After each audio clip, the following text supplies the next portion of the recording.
Welcome, my wise ones, to the Talking Tea Leaves Tea Room, where we meet each week for fascinating conversations. As a psychotherapist, I am intrigued by personal stories. The subjects that I regularly cover are spirituality, philosophy, consciousness, and behaviour and psychology. Sometimes it's just a brief chat with me as I muse on my reflections from the week, or a deep dive into other worlds with a special guest. This week's conversation is with a dominatrix. Now be warned, this is not a discussion for the faint-hearted, and the podcast does contain some graphic information. But I'd like to thank this young woman for her incredible openness. And if you'd like to join us regularly in the tea room, then please like and subscribe. Unfortunately, at the time when the show was recorded, you will notice that I was actually rather unwell. Now, I've tried to delete as much of my coughing as I possibly can, and so I apologise, and I really hope it doesn't spoil the conversation for you. So sit back, relax, strap yourself in, and let's have a peek into the world of a dominatrix. How would you describe what you do? How would you language that? I obviously I'll call myself a dominatrix, but I suppose really what I do, I humiliate men in various ways for money, essentially. That pretty much breaks down what I do, whatever kind of form that takes. There are certain things I'm not particularly comfortable with doing, but yeah, that's the gist. That's the gist of it, I think. Okay. So how did you find your way into that? Well, I had briefly been an escort. It wasn't really for me, but I found that a lot of my bookings were for that anyway, the sort of domination, humiliation side where I wasn't needing to have sex with them. So I ended up sort of stopping doing that because it just did not sort of suit me. I had another job, and then I lost that job the Christmas where we had a lockdown. Yeah. And that's when I found myself doing this, because I was sort of struggling to get another job. I didn't really want to go back into bar work, which is the job that I'd lost. And I just thought I might give this a go. Okay, so how did you find your way into being an escort? What led you there? I really don't actually know what led me there entirely. I've watched documentaries about it, and of course I've always been aware of it. I suppose I started doing that after I had a bad relationship, after we split up. And I suppose I felt a bit powerless, really. I just wanted to gain some kind of control back. And for some reason, I can't entirely describe why, that seemed like a good way to go. So that's what I did. I don't know, a bit of a strange one, actually, when I think about it. Yeah. So you'd always had this interest? Yeah, I suppose so. Yeah. I've always been... Like a fascination or? Yeah, I've always been into, well, particularly the sort of kinky side of life. Has really interested me since I was quite young. Do you know why? Did you just, is it something you came across? I think I found some whips in my mum's cupboard when I was a kid, and I obviously knew that she didn't like horses. She didn't have any interest in horse riding. I kind of knew that she must be using them. Well, obviously I found them in the bedroom cupboard. So I kind of, even though I didn't really know what she was doing with them, I kind of knew she was doing something unusual. Right. So I don't know. I suppose that kind of popped an idea into my head, the little seed that has just grown over time. Yeah. How old were you when you discovered this? Maybe about 7 or 8. So quite little. Quite young, yeah. But then I don't know. I think your sexuality does start developing when you're pretty young. Yeah. I think that shows in people's sort of kinks and likes and dislikes, and yeah, I think you've learned that. You've learned that through your work. Yeah. I think so. Yeah. I don't know. I think a lot of the people that I've seen have been quite hurt, perhaps, in the past. They're trying to find some kind of way of dealing with it. I don't think that's true of everyone, but certain people, with certain requests, I do think perhaps something unpleasant has happened to them, and they're trying to kind of reclaim some sort of control over it. We're going to get into that a bit more. I think that's very interesting. As a psychotherapist, I'm very interested in that. So was your mum doing that kind of work, or was that her personal thing? I don't think so. I think that was just her interest. Did you ever ask her? No, I didn't. But funnily enough, she actually gave me the whips that I found when she found out what work I was doing. That I was a dominatrix. She gifted me her whips and her rope that I have yet to learn how to use. Wow. Yeah, I need a special class for that. Okay, so that's obviously one of the questions that people would ask you, would want to know about your mum and how she, because you still live with your mum, and how she would view that, what you do.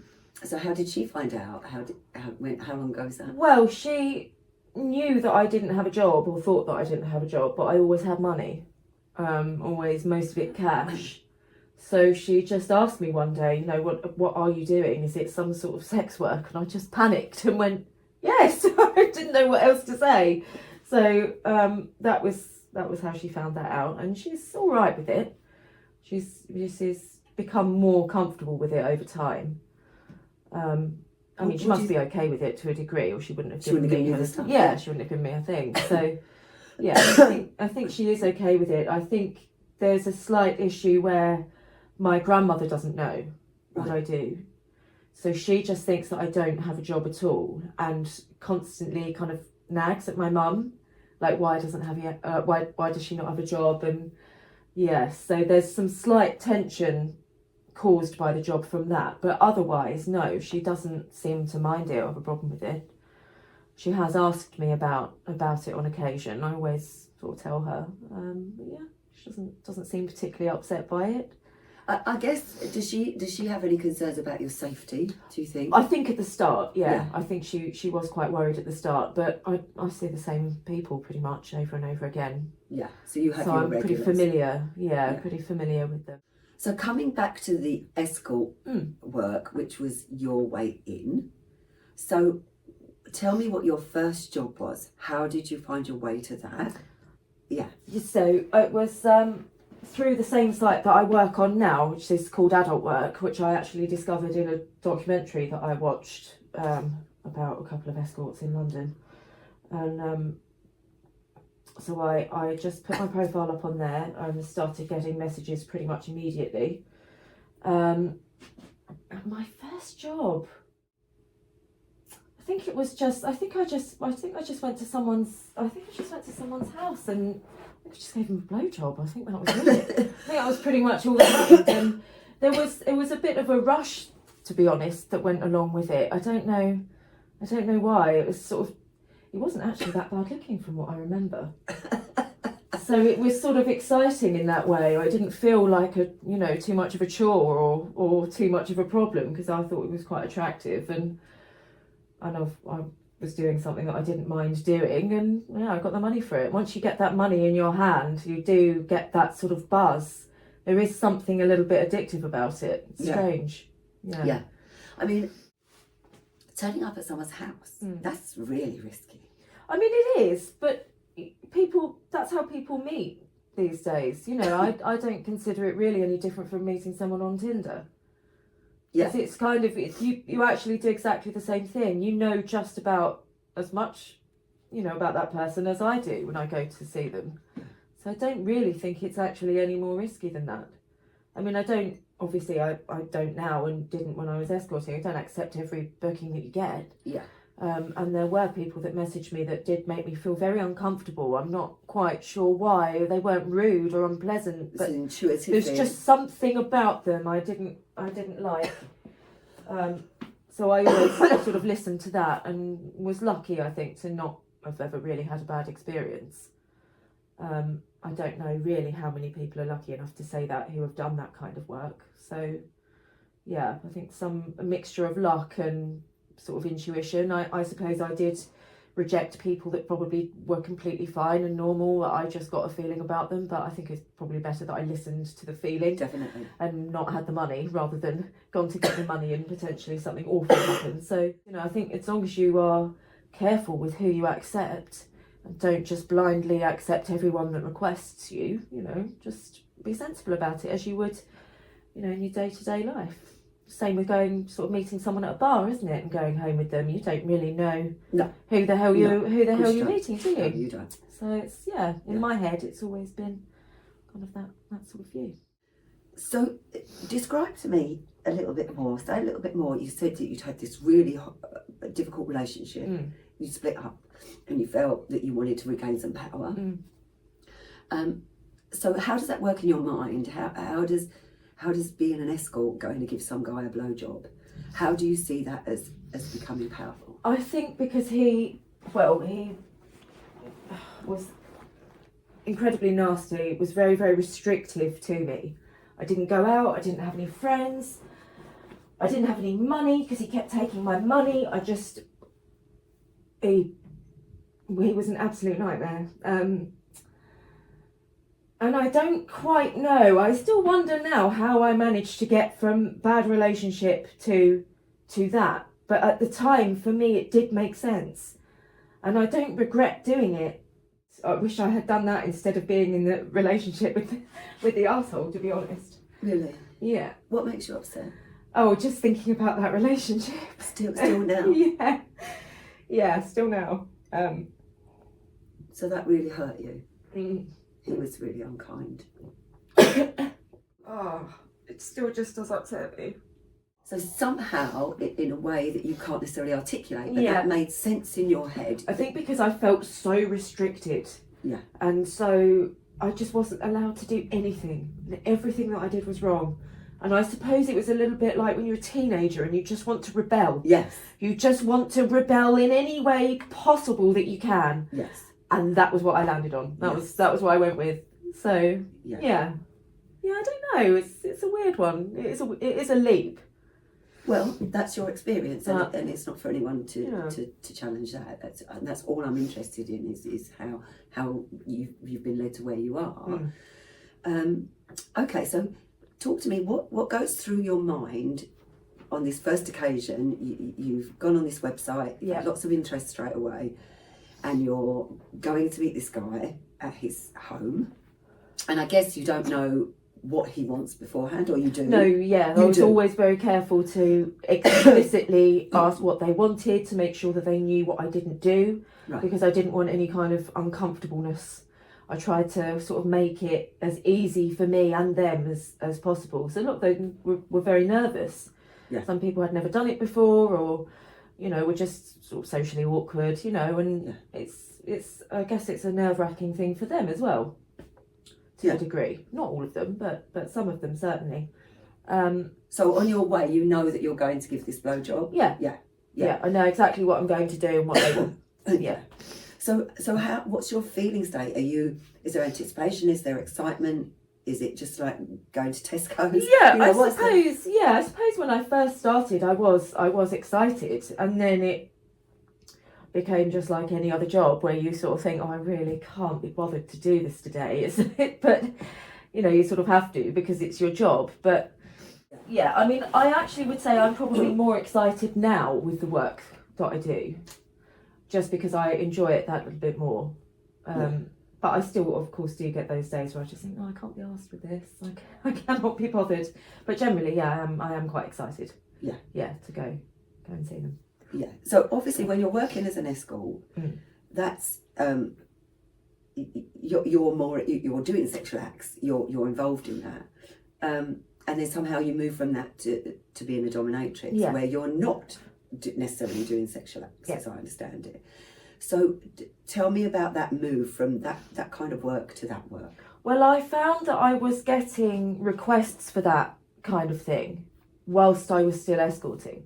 So the transition, it wasn't so much of a transition, it was just a kind of sort of slow phase out of the people I was sort of sleeping with. And then once I had sort of stopped answering their messages, then I kind of only focused on the people that were booking me for that. And then of course I changed my profile to kind of adjust to, of course you put what you will and what you will not do on your profile, as detailed as you can possibly be. Yeah. Ideally so that there's no confusion when you actually meet someone. So once I'd adjusted all of that, then I just sort of got requests for the domination kind of side of things. So yeah, it was pretty easy, to be honest. Yeah. So what feeds that in you to want to do that? Because you said you find it quite more exciting now. Yes. Yeah, I do. I think because I'm sort of naturally that way inclined anyway. I don't know if if it is a natural thing that was kind of I was born with, or if it's got anything to do with finding the whips. I really don't know. Perhaps it's a combination of both. But it suits me nicely, and yeah, if I could do it in my kind of day-to-day life as well, like in my own sort of relationships as well, I would. Would you? I would, yes, definitely. I don't. My partner isn't into that. Yeah. So it is actually really quite nice for me to have that other outlet where I can still do those things. Yeah. And also have the more sort of normal vanilla Vanilla. relationship as well. Vanilla. It must be quite vanilla compared to what you do. Yes. So is it? So you would like to be a dominatrix in your relationships, or you would like to have that reciprocated? You'd like to have stuff done to you? No, I'd like to still be the dom in the relationship as well. Yeah. I've always considered myself a switch, really. What does that mean? So a switch is someone who will alternate between being a dominant or a submissive. Yes. But of course, I don't do that in my work. I cannot get my head around the idea of going to sub for someone. That'd be awful. I like the control aspect, which I think probably does go back to my relationship as well, actually. And I think it probably makes more sense for me to do that. I don't know, perhaps also if that's why I really enjoy it as well, because if I felt like I got a bit of power back with the escorting, I really feel like I've got it back now with this. Yeah. So it was very much a natural progression. Yeah. Yeah. And is there a sense, is there a link to kind of maybe punishing the ex by... Possibly. And I mean, I've had bad relationship with several men in my life, really. My relationship with my dad is awful as well. So possibly there's an element of that coming into play too. Yeah. Because as a psychotherapist, we, if we were in therapy, I'd absolutely be asking you about your relationship with your dad. Yeah. It's appalling. It's appalling. Are you able to kind of just say a little bit about, or would you rather not? No, that's right. No, he just... Well, he wasn't present in my life when I was a child because he went to prison. What did you go to prison for? He raped someone. Wow. Which I didn't know until I was 14, and I suspected. I would always try to work out what it was. And when I was younger, I didn't really know what rape was, so that never occurred to me. I didn't think about that. The worst things that I could think of were murder and arson for some reason. I don't know why I thought it would start fires. It seemed reasonable. But I went to Ireland with my mum to visit her mum. She's Irish, she lives there. And she doesn't have a very good relationship with her own mother. And they had an argument on Christmas Eve. And that sort of ended with my grandmother screaming at me that my dad was a rapist, which was how I found that out. Like, that was how it was confirmed to me. What's that like? That was pretty devastating, actually. Yeah, it was a pretty, but it was that situation was incredibly stressful all round. She actually kicked us out of the house. So I think although I was pretty upset about what she'd said about my dad, because I already sort of had an idea that it was that by that time, and I was more stressed out about the fact that it was 1 o'clock on Christmas morning and we didn't really have anywhere to go. Because that's on survival. Yes. Where we're going to be. So that really did distract me. But I was very upset about it afterwards, once that stress had all calmed down. Did you ask your mum about it? I did, but she didn't really want to talk about it. I think my mum has always... She does not like my dad. I remember their arguments when I was a child, and I can see very much why she would hate him, but she has always kept that to herself. She has never sort of slagged him off in any way, hasn't ever tried to kind of alter my view of him. So I think that's probably why she didn't really want to talk about it. Yeah. Because she has since spoken to me about it now, since I've gotten older. And I can totally understand why she didn't want to tell me those things when I was 14. Because I probably wouldn't have wanted to speak to my dad anymore. But then at the same time, you know, perhaps that would have been for the best, because if he stopped speaking to me a few years ago, he just sort of cut me out of his life, and without any explanation. So perhaps it would have been better if my mum had told me those things, and I could have made the decision when I was younger to be like, no, you are not good, before he had an opportunity to do something to me. Right. That possibly would have been better. Right. So you have memories of mum and dad being together? Yes. And All of them bad. All of them bad, Yes. having arguments, etc. Yeah. And so how old are you in those memories? They split up when I was 4, so I was younger. So even though you were tiny, you still have these memories? Yeah. Yeah. Yeah, really. Yeah, I do have quite vivid memories of that. Yeah, some pretty nasty arguments. And then... Was it frightening? Yes, it was frightening, yeah. There was an occasion where they were having an argument. My dad said he was going to throw my mum down the stairs and break her neck. And she was screaming at me to call the police, and I didn't. I called my granddad to come and get me instead. Who I really vividly remember him slightly opening the door and just sticking his hand round, which I just grabbed and left. And I think... Was that mum's dad or dad's dad? That dad? was dad's dad. Right. But my mum has always gotten on very well with them, because they always helped my mum after my mum and dad split. They always looked after me. She worked nights, so I used to stay with them, and yeah, they've always kind of supported my mum, even though they're my dad's parents. So your dad leaves when you're 4? Yes. And he's in prison? Yes, not straight away. That happened a couple of years later. So did you see your dad after he left? Yes, not very much. only very briefly. I do remember him. I actually remember him not showing up more than he showed up. Yeah. Like letting you down. Yes. Yeah. I remember that more than actually seeing him. But he did I think attempted to make an effort, or gave the illusion of making an effort after he came out of prison. But before he went to prison, I didn't have a huge amount of a relationship with him anyway. Do you remember missing him? Or? I do, yes, Yeah. because I didn't understand why he wasn't there. But he did, he always sent me letters, and we probably communicated more when he was in prison than outside of it. Right. Do you remember how you felt about him when you were writing letters back and forth? Yeah, I think I just really missed him. Yeah, I think when you're a kid, you don't understand. You don't. I don't know how to phrase this. Particularly when they're your parents, you just love them. You don't bother to think about what they're like, analyse their personality. Are they nice? Are they not? You just love them. So I just loved and missed him. Yeah. Yeah. And so when did you get to see him?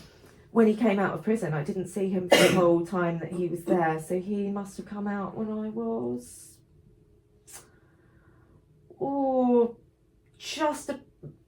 perhaps 12 or 13, just around that time, just around the time I started secondary school, or possibly just after.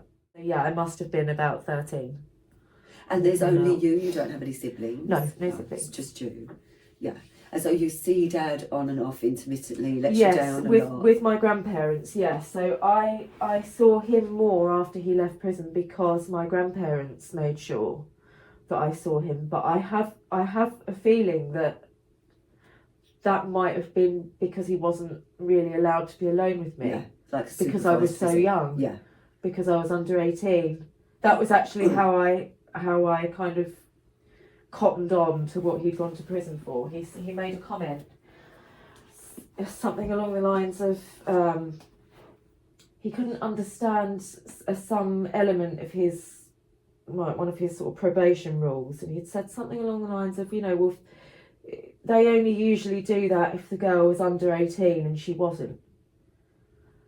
And that in my head made me go, oh my God, I think I know what he's done. But then I also think that that's probably why he wasn't allowed to spend time with me on my own. I always did wonder why my grandparents had to be there. It seemed like my grandparents were always there. Yeah. And I did wonder why I couldn't be with him. And I never bothered to ask, probably for the best. Yeah. But yeah, I think that's probably why. He did try to maintain a relationship with me as I got older. We used to go to V Festival and we'd meet each other for lunch and things, but he got married and then just sort of cut me out of his life. I don't really understand what happened there because he's never told me. Does he have any idea about what you do? I don't think so. I don't believe so. I the last time that I saw him, I hadn't started doing this. Right. So it's a long time ago. Yeah. Because you're 30? I'm 30, Yeah. So I think it must have been when I was 20, 25, 26. Yeah, I think 25 when he stopped speaking to me. Would you like a relationship with him now? I don't think so. Oh. No, I think him cutting me out of his life has kind of given me some clarity about the kind of person that he is, and I don't think that I do want that in my life anymore. I think I'm better off without that. And I obviously can't mean that much to him anyway. If he can just, without a word, go, I'm done with that. Yeah. But I'm his only child. Yes. So he obviously couldn't give too much of a shit anyway. So It's I not might like as well just be done with that and not have that influence in my life. Yeah. So it's not like he's got together with this new lady and had other children, as sometimes is the case, No. and then they move on to this new family. Yeah, don't no, they? that hasn't happened. You are And his only living child. Yes. Yeah. Yeah, and I went to the wedding. And I thought everything was fine then. Everything seemed to be fine. I got on fine with his new wife. We've never had an argument or a crossword. Nothing has ever happened. So I really don't know. I don't know. I think he's just an odd person. Yeah. He's just strange. I mean, I guess the last thing I guess I want to ask you about your dad is how do you feel about that he's been in prison for rape? I'm awful, incredibly uncomfortable, but I always overlooked it. Again, it's that sort of, you love your family, don't you? Yes, you do. And you don't question their morality. And I suppose I always did kind of hang on to the hope that maybe it wasn't true. Yeah. You know, maybe it was a mistake. But the likelihood of that happening, a false rape conviction, is pretty unlikely. It's difficult Because it's hard to get a conviction when you've actually been raped. Yes. Yeah. So the chances of that happening are so incredibly slim. I just don't believe that he's that unlucky. I think he's exactly the type of person that would do that. Yeah. His treatment of my mum and other people, he's not a decent person really. So I can fully believe, unfortunately, that he did do that. Yeah. And I think that's what we come to sometimes, isn't it? It's although we've got the yearning for that parent that every child has, and that hole will never be filled. At some point, we have to face the reality of who that parent is and what they, as an adult woman, you are now concerned with what kind of individual he is. And you can have all sorts of thoughts about that you wouldn't have as a child, as you say. Yeah. It comes with age, doesn't it? Yeah. That kind of clarity. Yeah. Very sad. Yeah. Very sad. Okay, so you have every reason to be disappointed and angry with men. Yeah. I have Every some reasons. reason. Yeah. But I can say that I've met your young man now, and he does seem very nice. Yeah, he's nice. Yeah.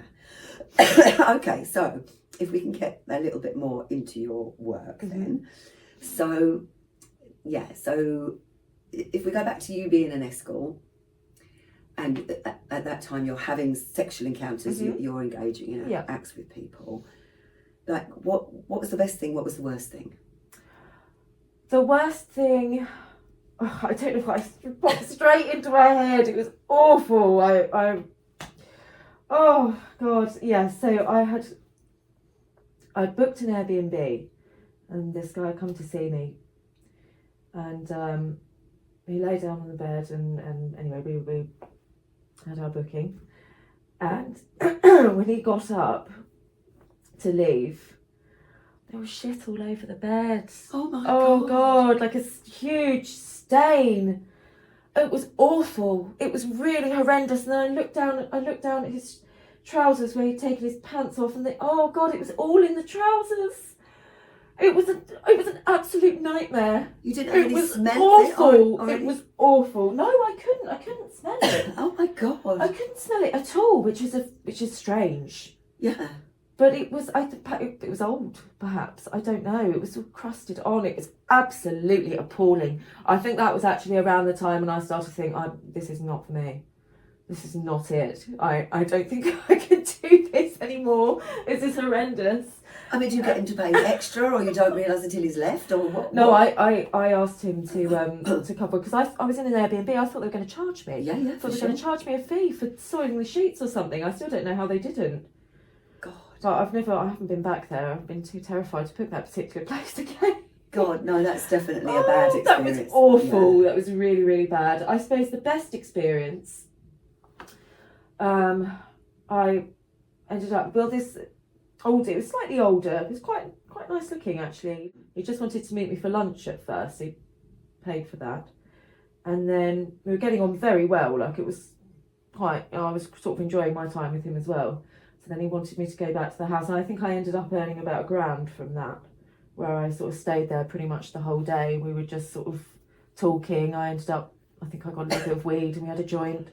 No, of course we did have sex as well. But no, that was actually quite nice. I often think about that. I think that was quite a nice afternoon. I quite enjoyed that one.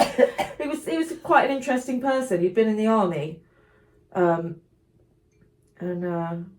Sort of seemed like he'd lived 100 different lives. So he's a really interesting person. Yeah, he was. Actually, he was really fascinating. I only met him the once, but yeah, he was really interesting. I liked him. Okay, so that was one of your better experiences. Yeah. So okay, what's on the menu? Tell me. At that stage or currently? Well, both. Yeah. Well, at that stage, I'd sort of. I mean, pretty much do anything is probably not accurate. There were things I wouldn't do. I'm never particularly into anal. That was never really my thing. Certain things, like it took me a while to get used to the idea of peeing on people. Wow. So for a while I couldn't do that. Water sports were off the menu when I first started. But pretty much anything that you can think of, standard sex-wise, I'd pretty much do that. I'd always make sure everything was protected and just try and have fun, really. I guess I just look at it as though they were a person from, as I said before, a person from Tinder, and I was just there to hook up.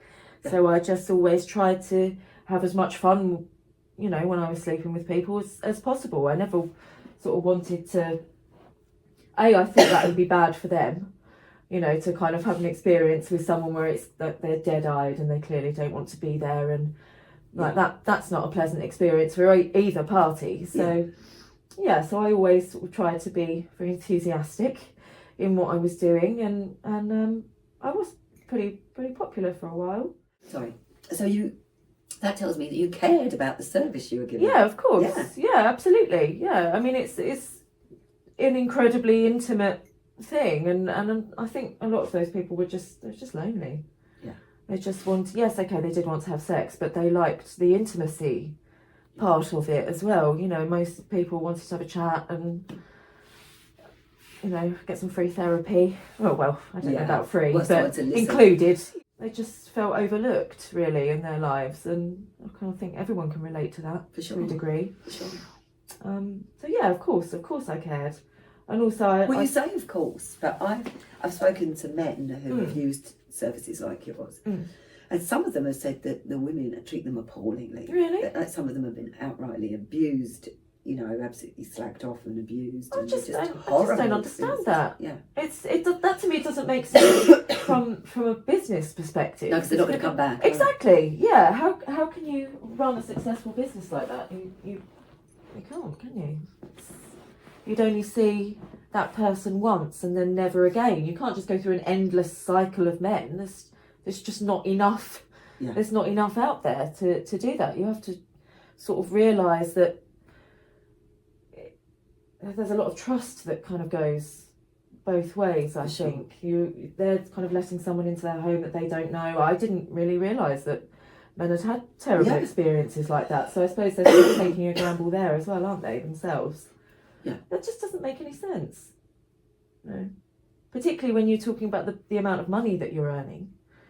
You kind of have to be thankful for that. You know, they don't have to go for someone who charges as much. You know, they could always find someone cheaper. Yeah. So you kind of have to be grateful, as I think anyone who runs a business does for their customers. You actually have to provide a reason for them to keep coming back to you because you need them. Yes, And they do. need you. So it's just, you know, it's an exchange, isn't it? Got to look after those people well. Do you think it's in someone's nature though? Whatever the job they're doing, it's in your nature. There are people that really want to do a good job and care about that because that's who they are, and there are other people that just don't give a shit. Yeah, I suppose I have been like that in my other jobs as well. You know, when I do something, I do want to do it well. I don't want to be a letdown, I suppose. But yeah, of course, I've worked with people who clearly couldn't give a toss as well. Yeah. So yeah, I think that is just within their nature. I suppose for people, it's just money, isn't it?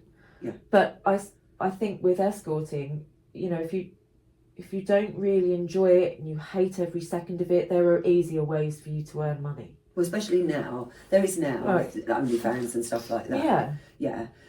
But I guess back in the day that wasn't the case. Perhaps there's an element of those women really not wanting to do it. You know, perhaps they're not there of their own accord. Yeah.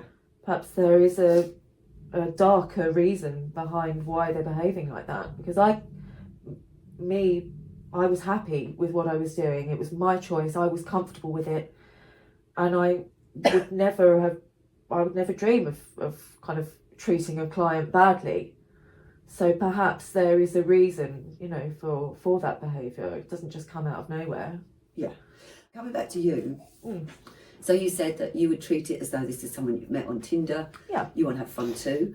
So did you also get pleasure out of the encounter? Yeah, absolutely. Yeah, and I found a large number of them actually were very interested in whether or not I was enjoying myself. Right. Actually, it's perhaps more so than people I've just hooked up with, which I think is odd. Yeah. But nice, sweet. Another reason why it was sort of easy, I guess, for me, because they did seem sort of genuinely interested. Not everyone, but certainly a very high proportion of them. Were. They want to treat it like it's some, you know, they want joint it to be interaction. natural. Yeah. As natural as you can make it feel, the better. Yeah. And so you just mentioned there the kind of more dark side of this. I mean, you know, there are people that are being trafficked, people that are being picked out, you know, controlled in that way, and unlike you, because you're a lone wolf, you're controlling what you do. Have you come across that dark side? Have you come across other women that get tangled up in?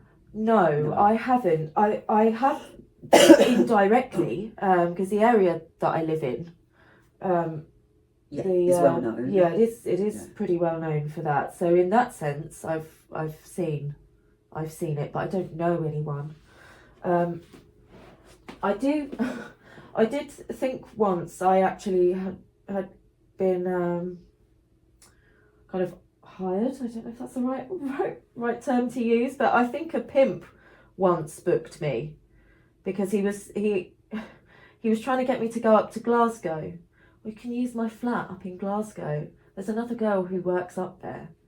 I actually phoned her, got her on FaceTime, and I thought, this seems like you're pitching something to me. I feel like you're trying. I feel like you're going to lock me up there.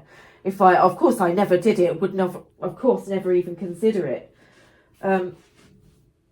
But yeah, I have a strong feeling that might have been what he was trying to do. And that's the thing, as I listen to you, you're really canny, you're really switched on, but not, you know, I can imagine being your age and being a lot more naive than you and a lot more trusting, perhaps. So this combination of being quite switched on and very intelligent, you know, because obviously I know you in different contexts, and so I know how intelligent you are. But also you have this really good intuition, so that seems to really work for you. Yes. It's obviously kept you safe and all the rest of it. Yes, thank God for my guts. It does look after me quite well. But I think that's perhaps, I don't think I've always had that. I think that's probably a harsh, you know, lesson learned with my relationships and just general experiences. I think You either continue to go through those things, you continue to have those things happen, or you learn how to spot That. when someone has bad intentions. Yeah. And there are lots of different ways to do that. Yeah. And I think even sometimes I may well be wrong, but I'm still going to trust my gut. Yeah, and go you with can it. never take a chance. Rather lose the money than put yourself in Absolutely, danger. absolutely. The money really isn't what is my life. No. So yeah, of course. Yeah. Okay, so let's move into the world of dominatrix then. So educate me. Tell me all about that world. Well, it's a vast world. It is absolutely enormous, full of nuance, and it's very very specific. What everyone wants. No one person wants the same thing. I found it's very very similar. But yes, I mean, my God, I don't really even know where to start.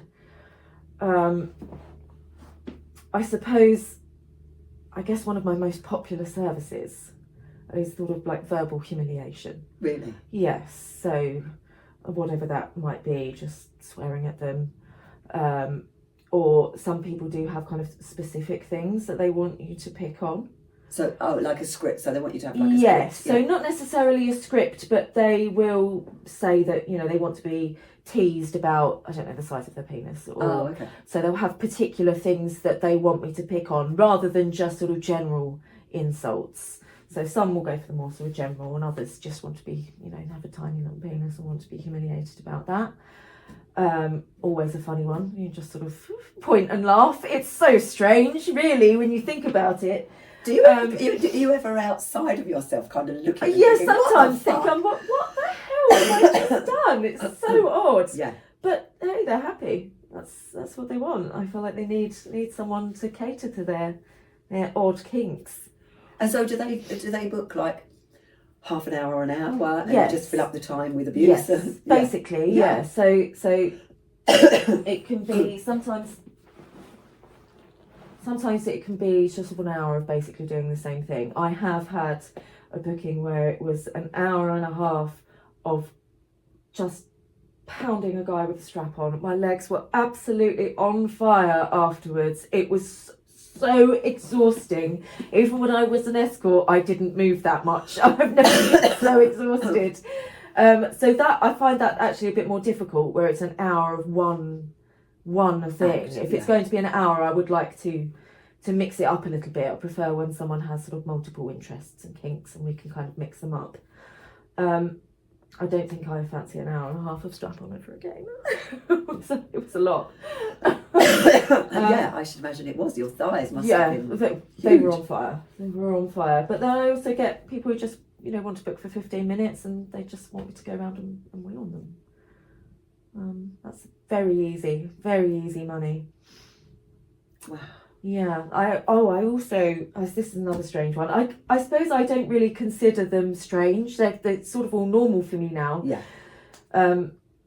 But I did have a man who used to buy my tampons, my used tampons. Oh my goodness. Yeah. No. I have no idea what he used to do with them. I always wanted to ask, but could never bring myself to ask. I think some questions are left better unanswered, aren't they? Yes, but how much did you get for your used tampons? £100. Gave him four tampons and a pad for £100. I did that a couple of times. Wow. Yeah, and then he disappeared. I don't know what happened to him. Okay, so we've got used tampons, we've got wheeling on people, we've got an hour and a half of strap on. Yeah, my God, yeah. I've had a client who wants, it's something I'm not necessarily comfortable with, actually. I have done it on occasion, but I don't know that I would necessarily do it again, where it's something called consensual, non-consensual, so it's simulated rape, basically. So I had to sort of pretend to break into his house. Of course, he'd left the window. I did have to climb through the window. It was slightly ungraceful. And I did think, if any neighbour catches me doing this, then it looks like I'm breaking it. It looks like I'm going to call the police. Yeah. But so yes, he left a window open for me. He was basically pretending to be asleep, and I had to cuff him and kind of tie him down and go at him with the strap on, which I had never done before, and I don't know that I would necessarily do it again. Well, it's a little bit close to home, even though it's a It guy. It's it is. Yeah, I didn't. Well, of course, you don't necessarily know these things until you try them. So I agreed to do it. What happened for you? What was difficult for you? I can't. I don't know that I can put my finger on it. I just felt uncomfortable, very tense and uncomfortable. It just didn't feel right for me. Yeah. There's nothing wrong with that kink. And you obviously, you need someone trustworthy to do that with. So I do feel, in a way, sort of, I feel kind of honoured, really, that he trusted me to do that with him, because you do have to, make sure that you're going to have someone who respects your boundaries when you do things like that. Yeah. You can't just push. You can't just ignore what that person is ultimately saying, even if you're the dom. So I do feel sort of grateful that he trusted me with that, but I don't think I'll be doing it again. No. Yeah, it wasn't for me, that one. Yeah. Okay, so tell me about the whips. So I have a selection of riding crops. I think they are actually for horses. I'm pretty sure they are meant for horses. I do have some of my own, just sort of paddles that I have bought from sort of different places, different kink shops. But I get requests to just really hurt people, just to bruise them.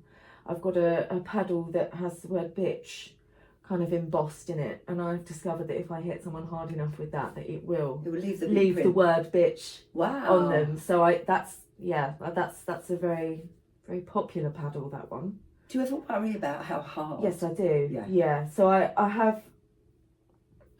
have rejected a booking before where someone wanted me to stamp on their balls with stilettos on, and I said no, because I'm going to put you in the hospital. I'm not going to do that. I'm okay with hurting you to a degree, but no, piercing your balls with a stiletto, and I mean, I could nick an artery. I could actually cause him to bleed out. I'm not having that on my conscience.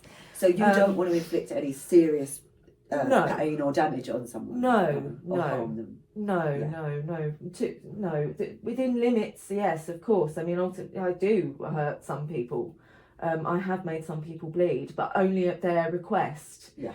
That is all kind of discussed before. I don't want to make people uncomfortable. I'm very acutely aware that there's a fine line between kink and just abuse. Yeah. So you have to tread that line very carefully and really listen to what your sub wants. And so and as I understand it, they have a safe word. Yes. Yeah. Most so they'll people tell you if whatever the safe word is, they'll say it. And I'll stop immediately. Yeah. Very rarely actually do you have to use it. But yeah, when they come up, we just stop, check, make sure that they're okay. It kind of depends on what's happened. I did once make someone cry. I don't think that was really what he wanted with the verbal humiliation, and we kind of had to stop. I obviously touched a nerve. I hadn't properly ascertained what I should and shouldn't mention. I'm quite careful to do that now. So I think I touched on some. Yeah, I touched a nerve for him, and we had to stop. As you say, there's no manual that tells you how to do all of it. No, this is exactly. A learning experience. Yeah, and everyone is different as well.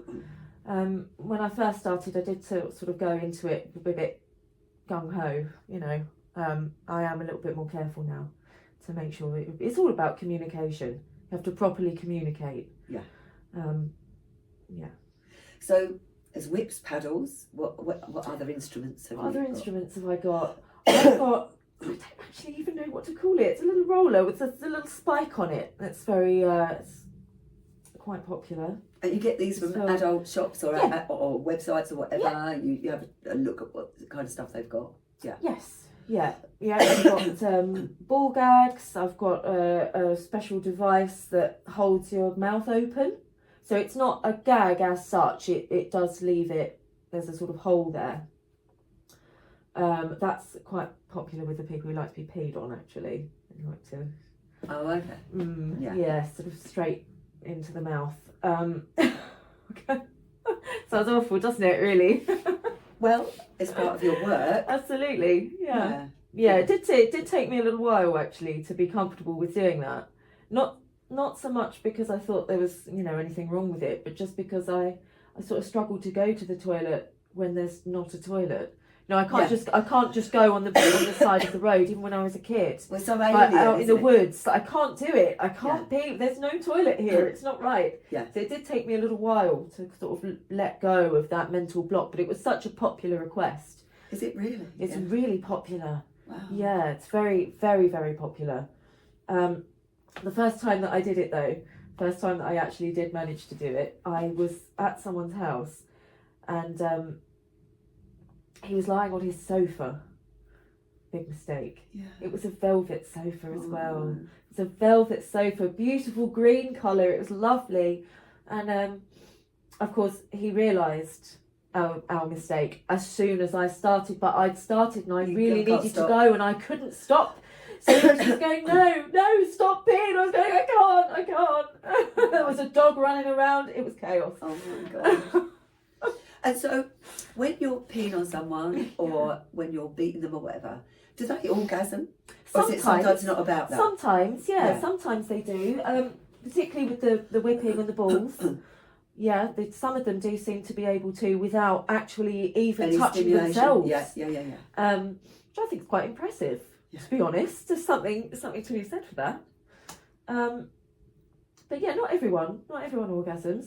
Some people just like to be humiliated verbally. They don't touch themselves. There's nothing else that goes on. I just shout obscenities at them, and that's it. Oh, wow. So yeah, well, everyone has very different, very specific needs.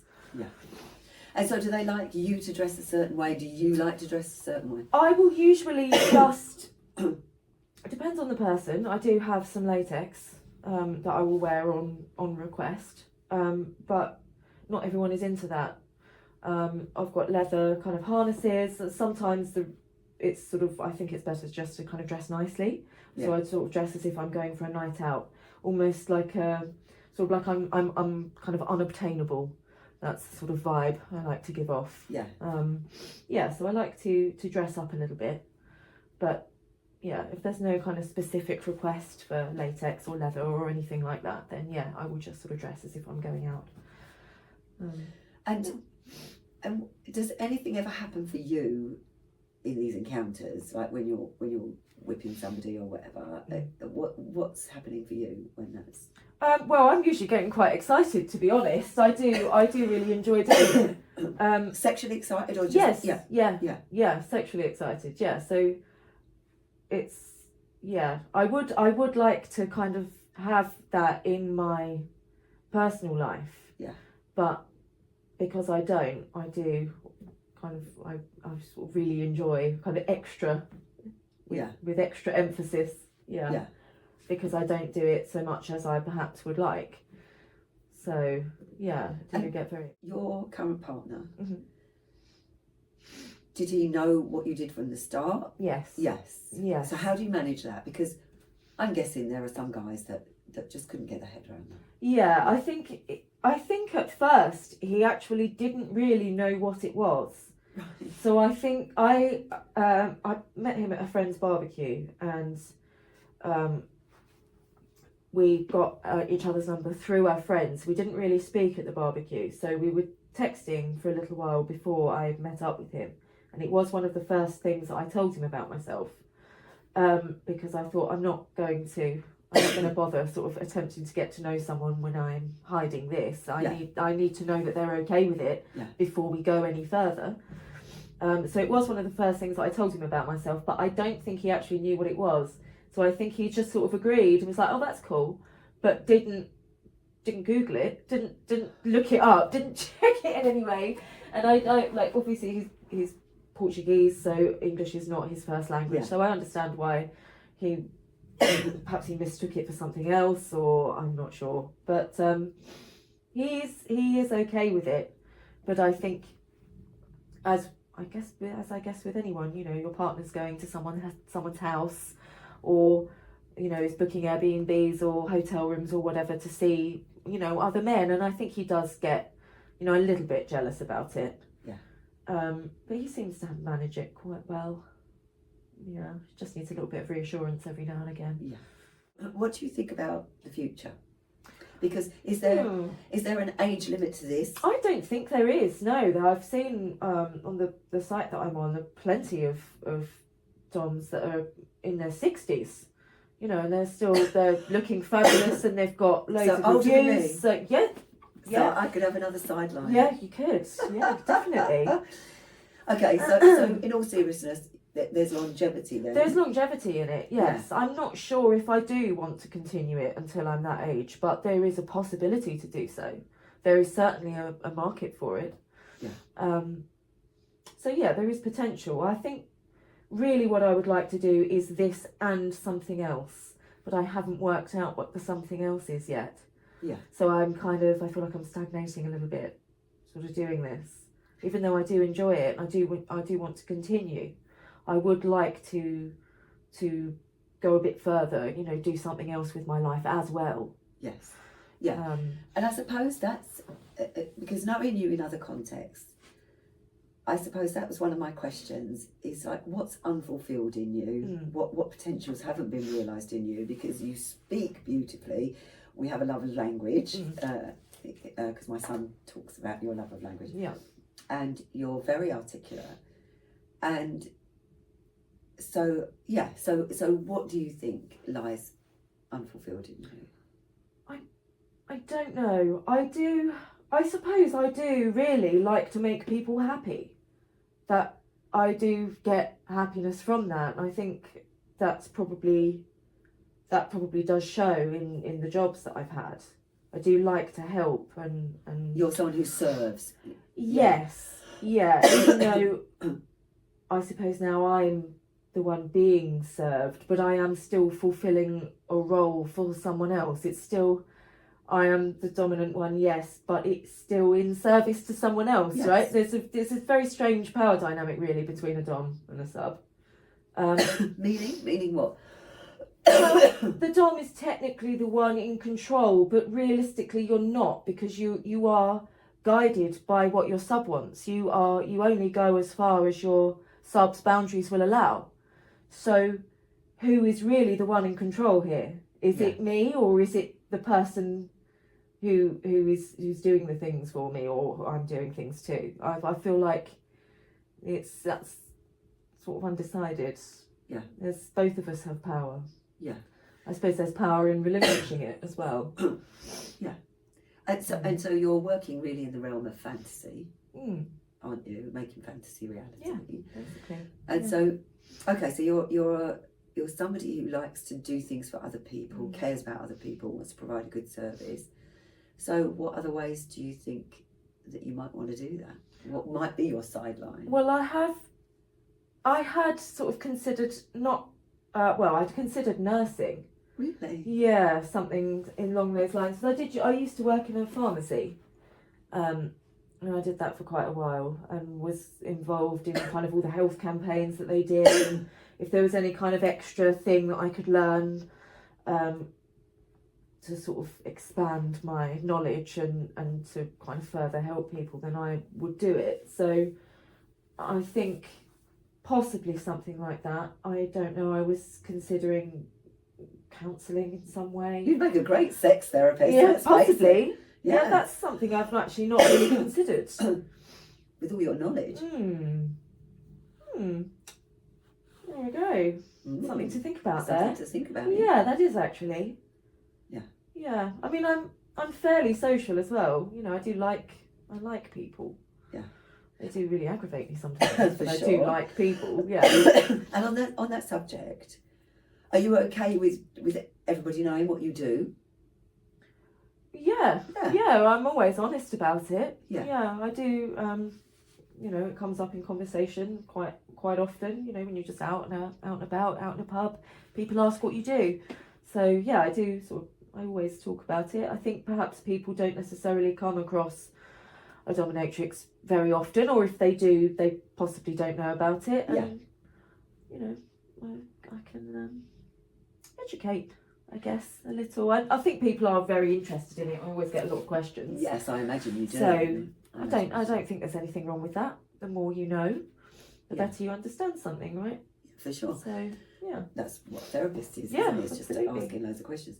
So, and it's quite clear when I talk to you, there's absolutely no shame around what you do, and I'm not implying that there should be, but I imagine.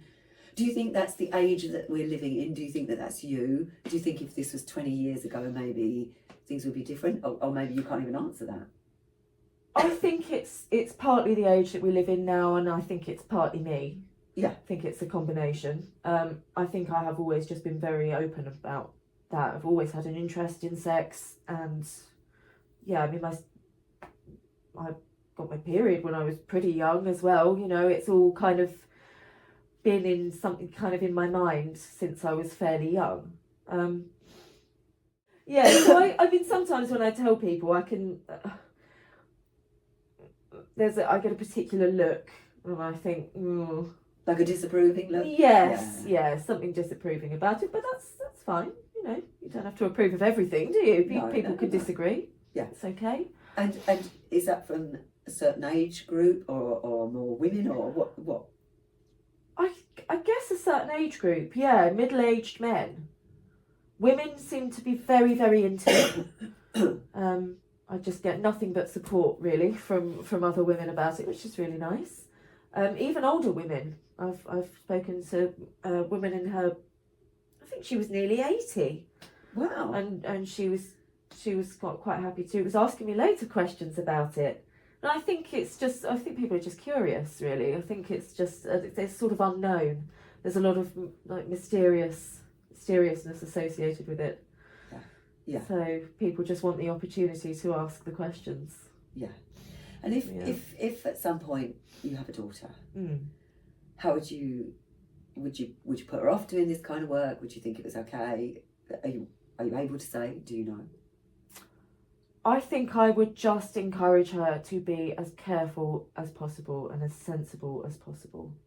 But I think I would have probably encouraged her to be that way in her life, regardless of whether or not she would be doing this. So hopefully, should I have a daughter, she will already have the skills, kind of already equipped to be able to deal with this, should she decide that she wants to do it. Yeah. I don't think there's anything wrong with doing it. You know, if you're happy and you're comfortable, I think it's just it's just a sort of, you know, society's like morality kind of hangover. It does seem to have a problem with sex. It's weird. It's open, but it's still, there are some things that are very taboo. People seem to have very extreme reactions to it. You're either very, very open or reject it. Yeah. I think there is very, very polarised views of it, of that kind of work. And kind of asking you a deeper question, do you think this costs you anything, say, spiritually, in whatever way you might imagine that? I don't believe so. No, I don't believe so. I don't feel that I'm losing anything. I only feel good after my bookings, actually. Yeah. I feel positive and happy, and my clients do as well. So no, I don't feel I would lose anything spiritually at all. No. Do you have a spiritual view of life? I'm not really. I would consider myself an atheist. Yeah. But so you just think we're here for now and that's it. This life, that's it. I think so. Yeah. Yes. Yeah. Yeah. Yeah, I believe so. But I still think that you should try and live, you know, a good life. Yes. Yeah. Yeah, that's clear about you. Yeah. So okay. So how do you make meaning of life then? Is it just to have as much fun as possible? Is it to make as much money as possible? What are your important values? I think you'd have to have a balance. Really. You need balance. It can't just be all about having fun or all about making money. Eventually you'll be miserable either way, because just living for the moment and just seeking fun all of the time, it's costly. You're probably drinking, smoking, doing goodness knows what else. That takes a toll. Yeah. You know, after a while, you can't just live like that. and you have to dedicate time to work and to other things. So yes, all right, you do have to make money, but you have to balance those things. You can't constantly chase one or the other. You'll never be satisfied, I think. Yeah. Particularly if you constantly chase money, you will never actually be happy with what you've got. You always need more. I don't think that that's a way to live. So some people doing, not necessarily what you do, but you know, they being on OnlyFans or working as an escort, etc. That they would cite the money. They would say, like, in no other thing can I earn this much money for 15 minutes. Or Yeah, that's true. Yeah, absolutely. It's probably the best paying job that I will likely ever have. It's quite clear from what you've said that you don't just do it just for the money. No, I enjoy it. Yeah, I very much enjoy it. Yeah, it just sort of so happens that I'm paid well for it. Yeah. Do you ever talk to other people in the business? No, I don't really. No, I don't know anyone else that does it. I would quite like to. I would like to kind of have, you know, I guess someone to talk about it, because I don't feel isolated, I suppose, but it's not like any other job. Yeah. So, yeah, it would be nice to have someone who could relate to that. I think it's the same for therapists that work on their own. It can be isolating because obviously there's an element of confidentiality about your work. Of course. The same, absolutely the same. I want to be safe. I want my patients to be safe, and so I'm fortunate that I work in a clinic, and obviously my partner's a therapist as well. So there's a certain amount of sharing that you can do in a certain way. But I think anything where you're a lone worker, it is isolating. Yeah. And it might be good for you to swap stories with somebody that can understand exactly what you do. Yes. Yeah. Yeah, it would be nice. It would be nice. But then it's difficult, you know. I have sort of considered maybe just messaging a couple of other girls on there, but then I don't know, is that weird? Maybe. I suppose there's no harm in doing it. You're asking if that's weird. There's no harm in doing it. So I suppose I could just try. No, they either won't reply or whatever. Yeah. Something I could consider. It could be sort of fruitful for us both as well. Yeah, indeed. Yeah, work together even. Yeah. So do you get women asking for your services as well? No, occasionally I do get couples, but they always flake. Really? Yes. Yeah, which is a shame, because I would really like to.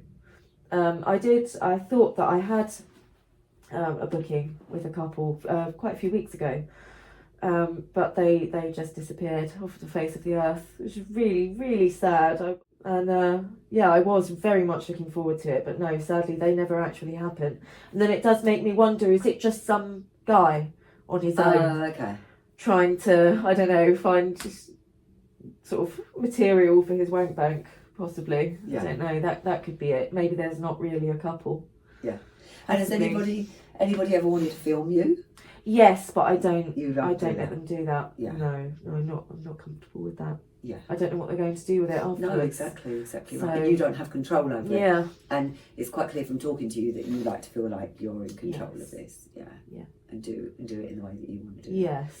So, okay, it would be rude of me not to ask you, what's your average earnings then?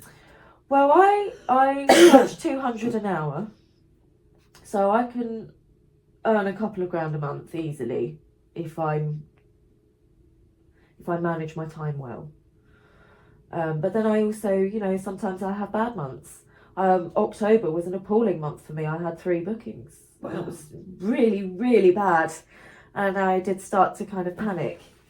But it can always change. It's unstable.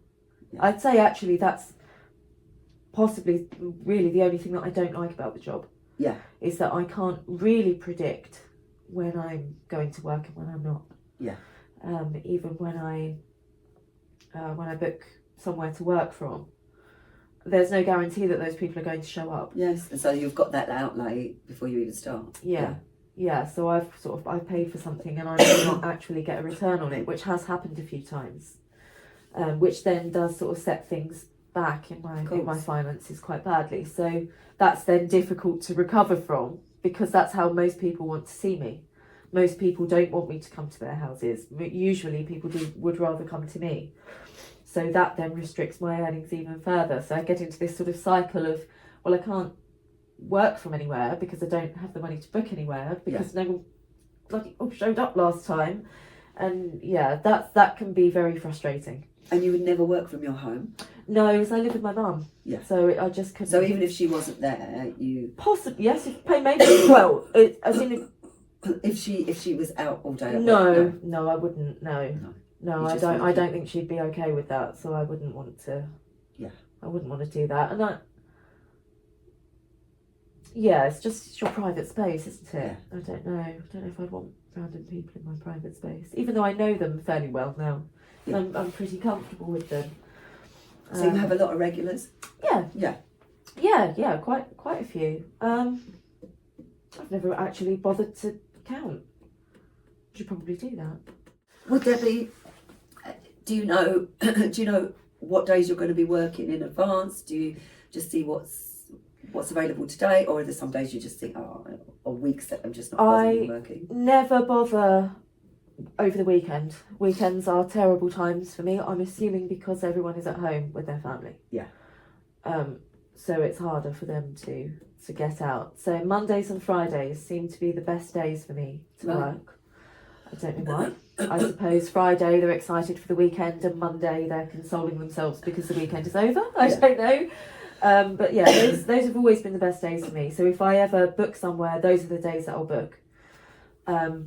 Sometimes Thursdays as well. So I'll try to go for days that I know have always been popular, and I will always try to make sure that I have bookings in advance. I don't just want to book a hotel and then not have anyone come, you know. Of course that does happen sometimes where people cancel, but I always want to make sure that I've got at least 3 or 4 people booked so that I can definitely earn the money back. So if one of them cancels, it's okay, it's not too bad. Yeah.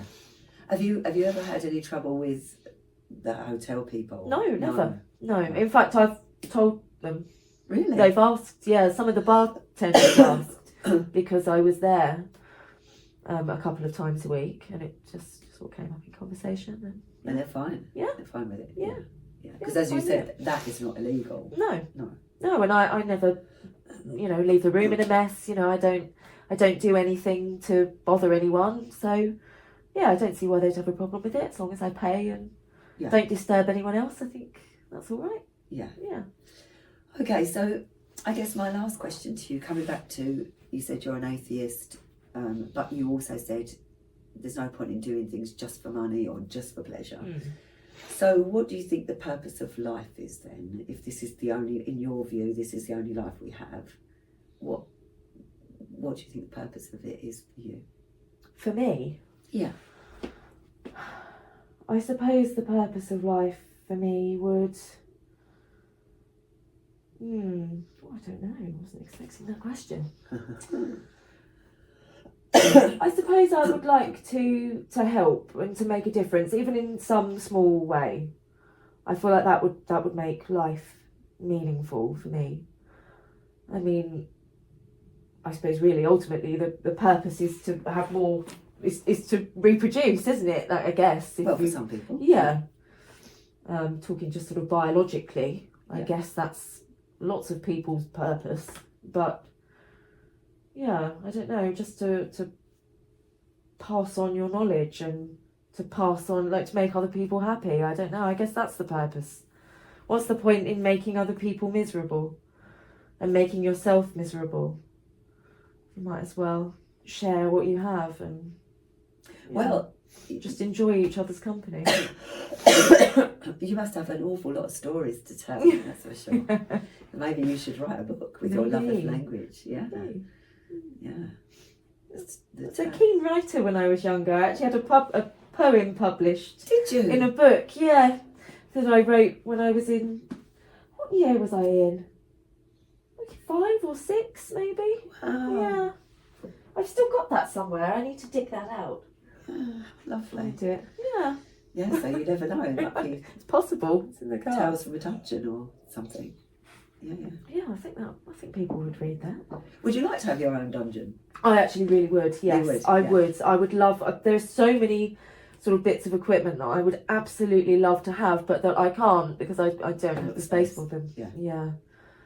Yeah, there are some very, very creative things out there that I would like to try, but they're expensive. Yeah, I imagine. Very, very expensive. They are very much an investment. Yeah. Have you not ever wanted to live on your own and do that kind of Yes. thing? Yeah, I would really. Yeah, I am looking to do that next year. Really, are you? Yes. Yeah, so I need to, people need to book me. Yes. Yeah. Okay, so is there anything else that you would like to say that I haven't asked you I about? don't know. I think you've asked me. You've been fantastic. It's been a pleasure. Well, it's been so interesting. Sorry I got a bit emotional earlier. No, but... do not ever apologise. No, it's been really interesting, and I really admire your openness. Oh, thank you. I really appreciate that. Thanks. Thank you. Thank you very much. Thank you. Well, that's it for today, my wise ones. Thank you to all my new subscribers and of course my existing subscribers. Please, everybody, do get in contact with me. I love it. I love to hear your personal stories. Thank you for all your support, and remember, always make time for tea.